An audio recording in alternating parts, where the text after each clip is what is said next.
Hi everybody, this is Mr. Lu. I'm a little bit upset because I actually saw some comments that I think we need to step out to correct. So in my Telegram channel, I actually saw someone posted this article, and this is not even a new article. This was an article published by Today, middle of last year, and the title article says that Malaysia top 1% richest, people, each worth at least 655,000, 7 times lower than in Singapore, report says. And basically, it basically says that, if you are in Malaysia, the top 1%, you're not kind of, you're at a level that is far below, the top 1% in Singapore.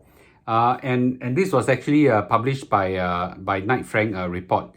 And you know what? This kind of article, first of all, it was published mid last year. I didn't even see the article, but someone actually republished it again in my Telegram channel. And of course, I felt that I have to step out to make some correction. First of all, okay, I need to say this, and this is in this is the first thing we need to know. Okay, number one is that I wish that Singaporeans, Singapore media need to stop making this kind of comparison. These are called egoistic, Howlian comparison, okay, and create rifts between the two nations, right? I think we are really interdependent on each other, and this caused them to be very TL with us, and we are really very dependent on them, and our lives are really interdependent.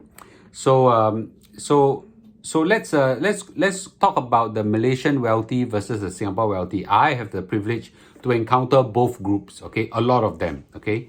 First of all, I need to say this: the Malaysian wealthy are really wealthy, like really wealthy. A lot of their wealth are in businesses, okay. So the Malaysian wealthy are mostly entrepreneurs, and most of their businesses have no market value, in the sense that no apparent market value. They're not listed companies, but they have a lot of enterprise value, right? So and Malaysians wealthy have what I call lasting wealth. Their house that they have, mostly, if not all of them, are freehold, okay. Their cars are also freehold, okay, until the day the car cannot operate anymore. And whereas our house are mainly leasehold 99, okay, and our cars are also leasehold, in some sense, leasehold 10 years, right? So our wealth is, in some sense, not a long-lasting wealth. Theirs are really freehold wealth. Ours are short-lived wealth, right? I've noticed that most of the Malaysian wealthy don't lead very stressful lives, okay?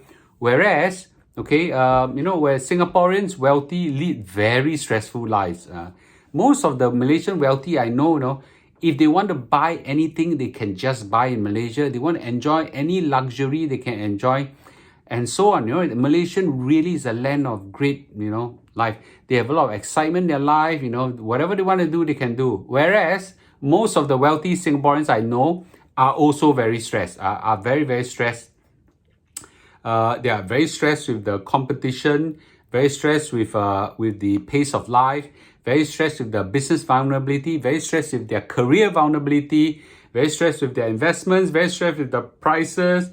And I rarely hear Malaysian, kao bei kao bu, which lament a lot of their prices, although their inflation has gone up a lot. But I rarely hear the Malaysian wealthy actually cry murder of their prices, where even the wealthy in Singapore, top 1%, don't say top 1%, top 0.5%, are also lamenting about the price of our houses, our cars, the cost of living, everything, right? So in some sense, the Malaysian wealthy truly have seemingly a much happier life than we do, right? I really think that there is a lot, to compare real quality of life, right? I know a lot of Singaporeans look at Malaysians like, oh, your income so low, you're staying in a country where potentially the crime rate is a bit higher. But you know what? Let me say this, and I actually saw this article from Quora, and I think it's true, right? So someone said this: compared to Singaporeans, Malaysians are generally tougher. They put up with longer working hours, harsher working conditions. They are hungrier. They got fire in their bellies.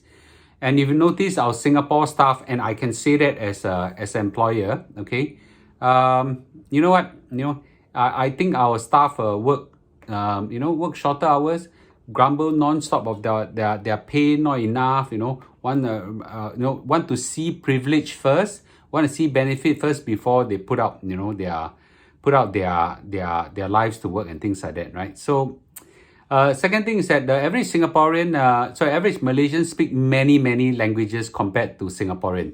Singaporean at best is good with their English, very good, no horse run, I know that, okay?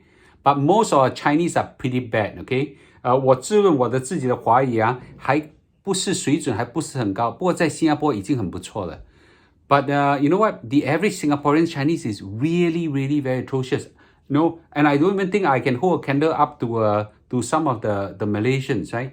And the Chinese even worse. Our Chinese has gotten from bad to worse. I know that my kids, despite me being very highly educated in Chinese because my father is a Chinese teacher, my kids have lost the flair for Chinese, right? But the average Malaysian can speak English, can speak Malay, can speak Chinese, usually can speak one dialect, which is totally non-existent now in my next generation, okay?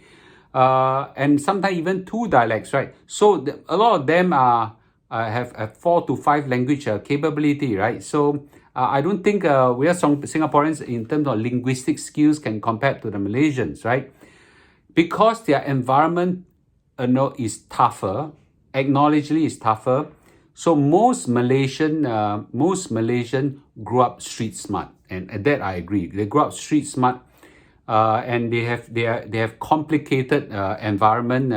Maybe in terms of the society mix, maybe the politics, maybe in terms of security, but that mold them to be a lot street smarter and stronger. The average Singaporean cannot hold a candle to that. But we Singaporeans, we do have a few things I think we are blessed with. Number one, we have a damn good government. That is really blessed, right? And second is that we have national service that toughen a lot of our guys, right? And I truly acknowledge that this is a thing. We're not here to compare which is better, and I want to stress the following, okay? I think both our lives, Singapore and Malaysia, are intertwined. We are dependent on each other, okay? We need their food, their vegetable, their meat, their eggs, We need their workers, we need their staff, We need to outsource some things to them.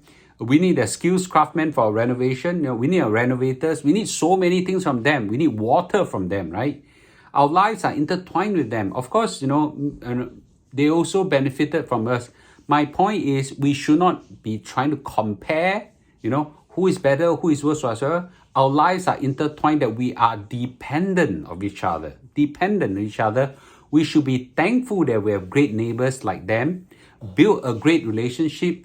Shut your mouth up at comments that can get our neighbors very irritated with us. We need to respect them as great neighbors, okay, and partners, and stop being an ass and stop being haolian, at your privilege. The frank truth is that you just won a lottery game where you are born. Yeah, okay. If you're born in, let's say Bangladesh, Africa, and certain places, Ukraine right now, think of what your life would be, right? So let's count our blessing where we are, respect our neighbor, treat them with high regards, enjoy the quality of life that this relationship bring us to, okay? And just make the right comments and really count your blessing, okay? So this is Mr. Lu. I know some of you will be upset by my comments. I'll be happy to hear you out in your comment section. If not, we'll see you in a day or two, okay? Goodbye.